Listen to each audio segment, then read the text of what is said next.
Building the perfect Pokemon team sounds like a solvable problem. Pick 6 Pokemon, give them good moves, cover your weaknesses, win games. But here is the thing, I have been building teams for years, and the more I learn about competitive Pokemon, the more I realize that finding the perfect team might not just be difficult, it might be mathematically impossible. Not because we lack skill, not because we lack time, but because the problem itself resists solution at a fundamental level. It is natural to ask, what makes team building so hard? After all, good players build good teams all the time. World championships are won every year. Clearly, someone is doing something right. But winning a tournament is not the same as solving the problem. You do not need a perfect team to win. You need a team that is good enough, at the right time, against the right opponents, with the right amount of luck. The question I want to answer is different.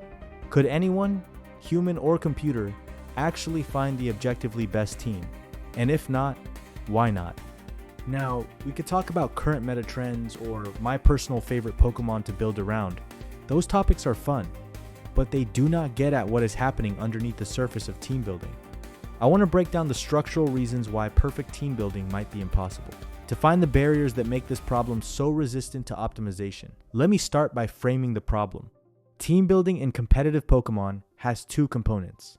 First, you select 6 Pokemon and customize each one with moves, abilities, items, EVs, IVs, natures, and Terra types. Second, you test that team against opponents to see if it actually works. These 2 components create a loop. You build, you test, you learn, you rebuild. We are going to examine why this loop is so difficult to navigate, starting with the sheer scale of the problem. The first barrier to perfect team building is the size of the search space. In 2019, a Smogon user named DeliBirdHeart calculated exactly how many possible team configurations exist in competitive Pokemon. He accounted for species, movesets, abilities, EV spreads, IV spreads, natures, and items.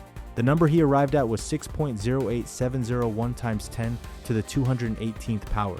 I need you to understand how big this number is. The number of atoms in the observable universe is approximately 10 to the 82nd power.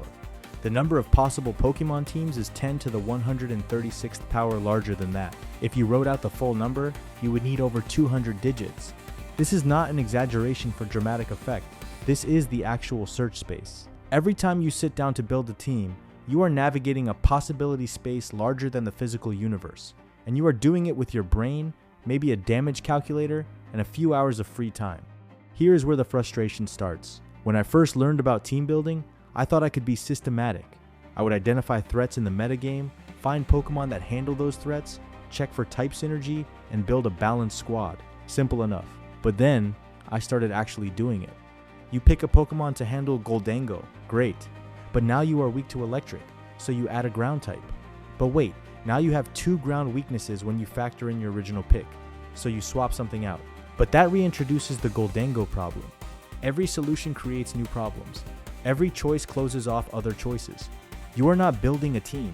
You are playing whack-a-mole with an infinite number of holes. And the worst part is, you cannot even see most of the holes. The search space is so large that you cannot comprehend the options you are not considering. For every team you build, there are billions of variations you never thought of. Any one of them might be better. You will never know. This brings us to our second barrier. The feedback loop between building and testing is incredibly noisy. You build a team, you take it to the ladder, you play 10 games, you go 7-3. Is your team good? Maybe. Or maybe you got lucky with matchups. Or maybe you got unlucky with matchups and your team is actually great. Or maybe you played well and your team is mediocre. Or maybe you played poorly and your team carried you. You cannot isolate variables. Every game involves your team, your opponent's team, your decisions, your opponent's decisions, and randomness. All of these factors blend together into a single win or loss.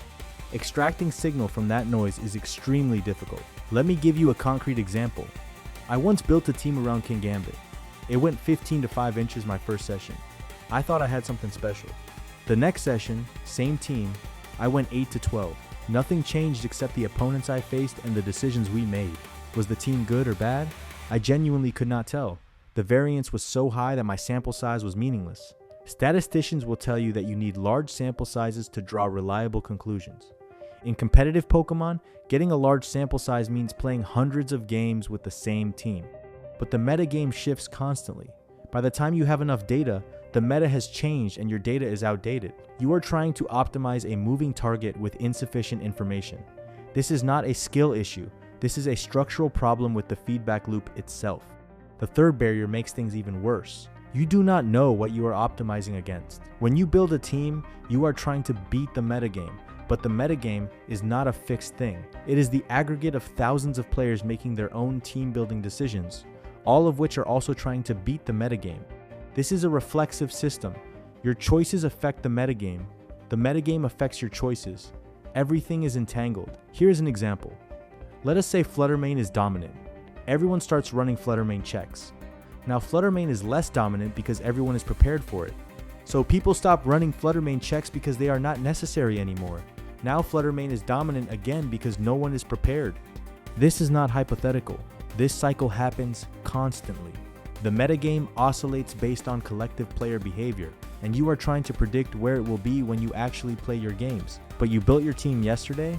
The metagame you built for might not be the metagame you play in. I cannot tell you how many times I have built a team specifically to counter a threat I kept seeing on ladder, only to stop seeing that threat entirely once my team was finished. It feels like the game is mocking you, like the metagame is a living thing that adapts to your preparation. And in a sense, it is. Metagames are emergent phenomena created by thousands of players making independent decisions. Predicting emergent phenomena is notoriously difficult. Ask any economist. The fourth barrier is that customization is a curse as much as a blessing. Every Pokemon has dozens of viable sets. Dragapult can be a physical attacker, a special attacker, a support Pokemon with Will-O-Wisp and Thunder Wave, a Choice Specs user, a Choice Band user, a Life Orb user. Each set has different EV spreads optimized for different purposes. Each set beats different threats and loses to different counters. When you put Dragapult on your team, you are not adding one Pokemon. You are selecting from a menu of 15 or 20 different Dragapult configurations, each of which changes your team's matchup spread. This is overwhelming, and it applies to every slot on your team. You have 6 slots. Each slot has hundreds of viable Pokemon.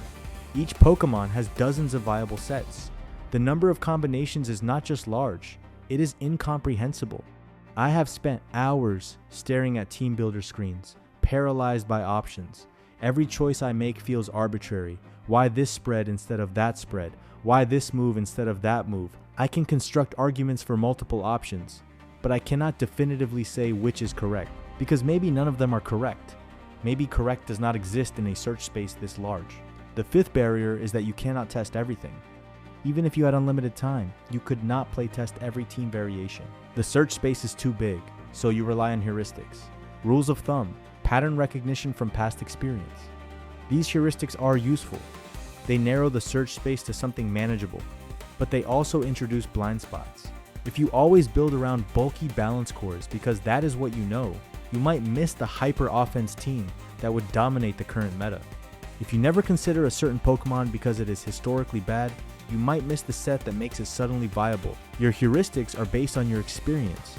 Your experience is a tiny sample of the possible team space. Every heuristic you rely on is also a limitation on what you can discover. The best team builders are often the ones who question their heuristics, who try things that seem wrong on paper and discover they work in practice. But you cannot question everything. You do not have time, so you accept some assumptions and hope they are good enough. This is not optimization. This is educated guessing. And guessing, no matter how educated, is not the same as solving. Now here is where all of these barriers interact. The search space is too large to explore. The feedback loop is too noisy to learn from reliably. The metagame is too dynamic to optimize against. The customization options are too numerous to evaluate systematically. And your heuristics are too limited to find genuinely novel solutions. Every barrier makes every other barrier worse. If the search space were smaller, you could test more options and reduce noise. If the feedback were cleaner, you could learn faster and track the metagame better. If the metagame were stable, you could optimize against a fixed target. If the customization were simpler, you could evaluate options more systematically. If your heuristics were perfect, you would not need to test. But none of these conditions hold, so you are stuck navigating a system that resists optimization at every level. Let me compare this to other optimization problems.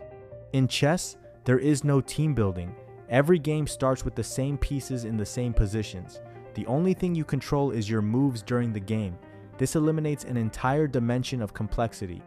In deck building card games like Magic, The Gathering, the search space is also enormous. You have thousands of cards and 60 slots in your deck. The number of possible decks is comparable to the number of possible Pokemon teams. But there is a crucial difference. In Magic, you can see your opponent's plays and adjust your strategy within the game. In Pokemon, you are locked into your team before the game starts. You cannot adapt your team to your opponent in real time.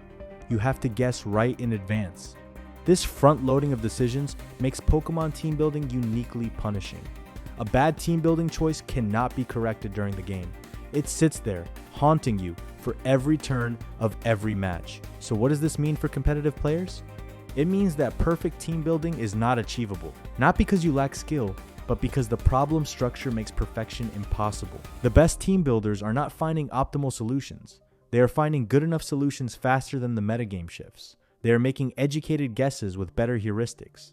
They are accepting uncertainty and managing it rather than eliminating it. This is a fundamentally different mindset from trying to solve the problem.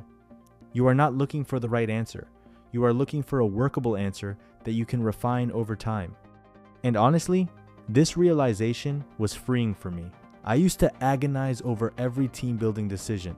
I would spend hours comparing EV spreads, running damage calculations, trying to find the perfect configuration, and I would still lose games and wonder what I did wrong. Now, I understand that some losses are not my fault. Some losses are baked into the uncertainty of the problem. I made reasonable decisions with incomplete information, and it did not work out. That is not failure. That is the game. The best team is not the one that wins every game. It is the one that gives you the best chance to win given what you know at the time you build it. And what you know is always incomplete. I am going to leave you with one last thought. In 2013, a competitive player named Harrison went to a computer science professor and explained the team building problem. He laid out the search space, the feedback difficulties, the metagame dynamics. The professor laughed and said, "If you solve that, I would give you a PhD on the spot." We are still waiting for someone to claim that PhD. Maybe no one ever will. Maybe the perfect team does not exist, not because we have not found it, but because the structure of the problem makes it impossible to define. And maybe that is okay. Maybe team building is not a puzzle to be solved, but a skill to be practiced. An art form where intuition and experience matter more than computation. A process where the journey of refinement is more important than the destination of perfection. I have built hundreds of teams. I will build hundreds more, and I will never know if any of them were optimal. But I will keep getting better at navigating the uncertainty. And that, maybe, is the real goal. Thanks for watching. If you have ever felt the frustration of team building and want to see more content about the hidden complexity of competitive Pokemon, subscribe and let me know in the comments what breaks your brain about building teams. I will see you in the next one.